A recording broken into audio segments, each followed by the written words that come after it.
How to clear browsing data in Instagram. Hello everyone, I am Bishaka and welcome to our channel. Now let's get right into the tutorial. Firstly, go ahead and open the Instagram application on your device and make sure you are signed in. Now, tap on your profile icon on the bottom right of your screen and then tap on the three lines on the top right of your screen. You will be led to the settings and activity page of Instagram, so scroll down and under the Your App and Media tab, you will see the option for website permissions.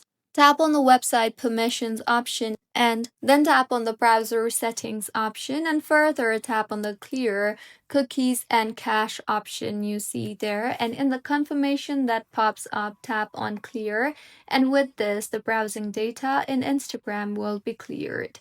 So this is how you can clear browsing data in Instagram. If you find this tutorial helpful, please like the video and do comment if you have any queries.